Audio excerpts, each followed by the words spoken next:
So unang-una dito is yung US dollar strength or weakness.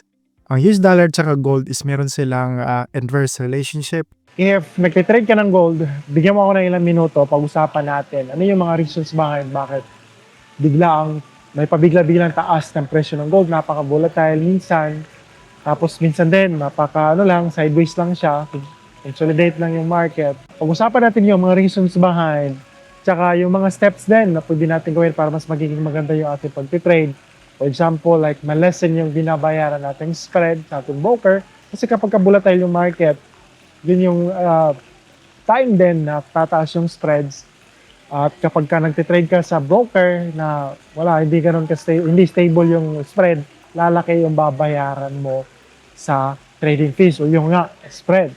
So I've been trading for more than 2 years na at isa sa pinaka-tinitrade ko nga is itong gold. At feeling ko mas maintindihan ninyo itong mga sasabihin ko pagka doon tayo sa aking blog post. Dito tayo sa aking computer para mas makita nyo, explain ko sa inyo pa isa-isa yung mga yung mga explain ko dito sa inyo sa video, yung mga dahilan kung bakit tumataas. Ano yung mga factors na nag-a-affect sa presyo ng gold? Dito tayo sa aking computer. Wait lang. So ito yung presyo ng gold sa daily na chart. At dito sa price na to, nag-all-time high siya. Kita nyo dito, nasa 4,370 plus yung pinakataas ng presyo ng gold for this year.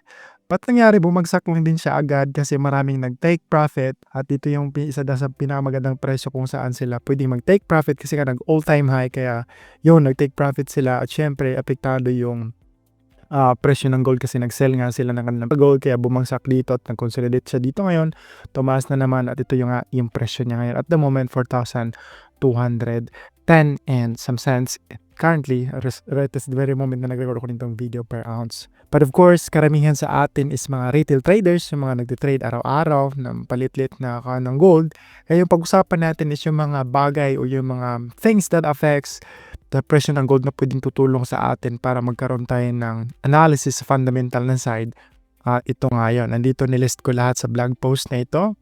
Ilalagay ko yung link sa video description para pwede nyo itong puntahan personally kaya mismo mabasa nyo to dahil hindi ko na ito isa-isahin baka tataas masyado tong video natin. So what makes gold price surge or drop? So unang-una dito is yung US dollar strength or weakness.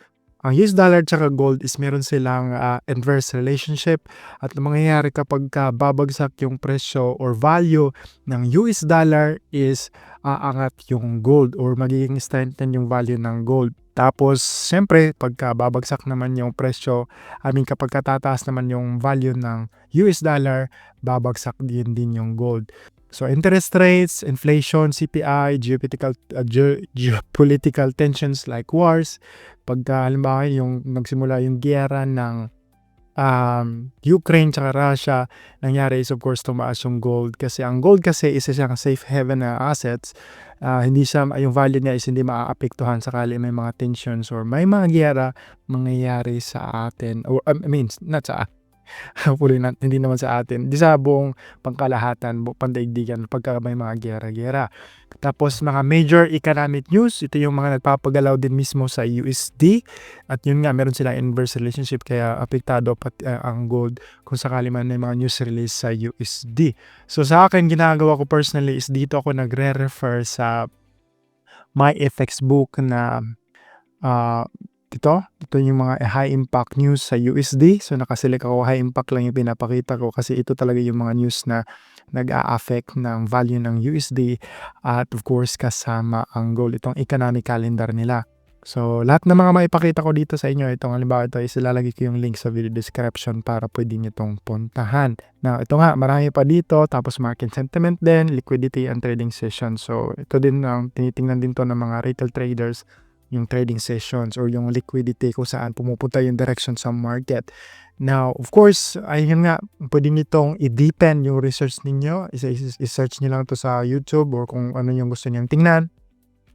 But dito ngayon sa bandang back part na to is what should we do as a gold trader? So ito na yung sinasabi ko sa introduction na ano yung mga steps na pwede natin gawin para mas magiging maganda yung ating pag-trade or mas magiging lesson nga yung spread kasi kapag volatile yung market, for example, may CPI, core CPI na release or PPI, tapos yun nga, may release, babagsak or tataas within very short span of time, magiging super volatile yung presyo ng gold. Kaya kapag for example nga itong spread, hindi stable yung spread kung saan ka nagtitrade na broker, magiging mataas yung iyong babayarang spread.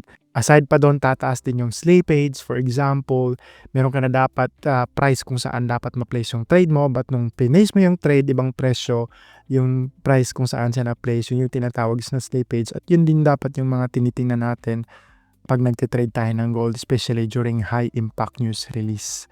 At ito nga, nandito nasa din dito, you enter in a worse price than you expected. Yan yung tinatawag na slippage. At yung pinaka big deal talaga sa lahat is yung meron dapat na stable yung spreads kung saan broker tayo magte-trade. Kasi in the long run, kapag lagi mataas yung spread, hindi stable yung spread na binabayaran natin, mas magkakapera yung ating broker kaysa atin na tayo yung nagte-trade. Kaya importanteng tinitingnan natin. So ito nga, nandito yung mga mangyayari kapag stable yung spread. Magiging cleaner yung entry mo, tapos yung plan level, yung stop loss, take profit. Tapos yung risk per trade mo, mas magiging exact yung calculation, consistent over time kapag stable yung spread, hindi pa bago-bago, depende sa ano man yung estado sa market or yung current na movement sa mga presyo ng market. Personally, ang ginagamit kong broker kung saan ako nagtitrade ng gold is itong Exness. So for sure, some of you might already heard about Exness. Exness is one of the most popular brokers, especially dito sa Asia. Lalo-lalo pa sa India, sila yung number one.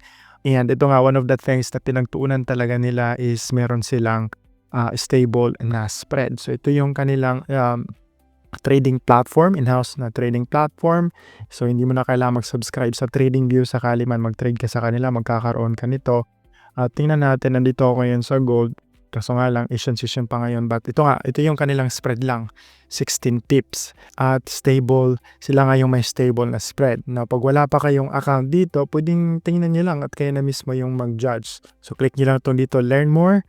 At gawa kayo ng account. At pwede kayo kahit mag-demo account muna kayo para ma-observe nyo muna. Kasi talaga ang spread is yan yung pinaka tinitingnan din dapat talaga natin sa broker. Kasi hindi naman pwedeng yung broker lang yung kumikita. And then tayo mismo na nagtitrade, nalulugi tayo in the long run kasi napakataas ng binabayaran nating spread every time na mag-trade tayo ng gold. And again, so lahat ng mga to, itong mga nandito nakasulat, ilalagay ko yung link sa video description para punta kayo dito, basahin ito para mas makuha ninyo lahat-lahat. So hanggang dito na lang tong video. Thank you so much for watching. If you still have questions, please do let me know in the comment section below. Maraming salamat sa panonood and good luck po sa inyo.